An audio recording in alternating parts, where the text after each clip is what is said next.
We're at the Moscow International Auto Show, where Nissan has just debuted its new Almera for Russia. Joining me is Executive Vice President Andy Palmer. Andy, Russia is such a big market for Nissan right now, and the Almera is part of its expectations ahead. Can you kind of put in perspective what is coming for Russia in the near term? Well, I mean, yeah, I've got to first of all reiterate how important Russia is. I mean, obviously everybody knows it's part of the so-called BRICS, you know, Brazil, Russia, India, Indonesia and China. So it's obviously part of the big growth economies. But for example, we consider Russia to be part of Europe. For Nissan, Russia is already Europe's biggest market. You know, globally for Nissan, Russia is our 5th biggest market. And we've just started. I mean, the penetration of motor cars per 1,000 people in Russia is 250. So of 1,000 people, 250 own a motor car. If we looked at the United States, that's 800. If we look at Europe, that's about 600. So the potential for further growth times the size of the population means that there's an enormous potential here. Now, what's interesting is so far Nissan has an excellent brand image, mainly because we've entered with vehicles like Tiana, we've got X-Trail, we've got Qashqai, we've got Patrol, we've got Murano, and we've created this aura around the brand. Now, obviously, our mantra is innovation, excitement for everyone. For everyone means that we obviously needed an entry car, and what we've created here is the entry car. And we've created the entry car specifically for Russia. Why? Why? Because there's some very specific needs in Russia. We needed a big car, we needed a very competitive price. We needed something that's capable of dealing with the road conditions here.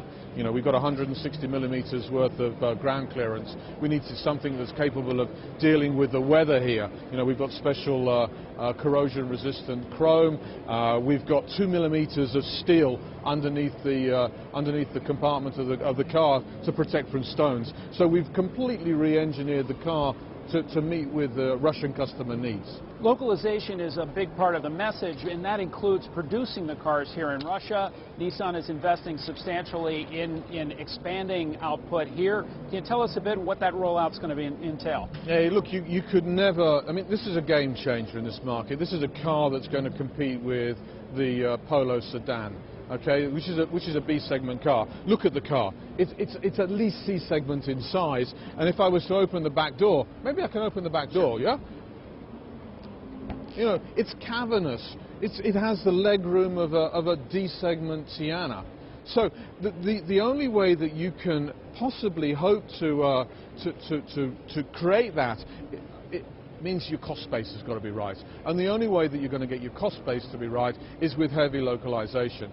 Now, obviously, with the advantage that Nissan has is its collaboration with AvtoVAZ. Opens up a wide capability in terms of the supply base, but also, of course, allows us to manufacture this car on the new production line in Togliatti.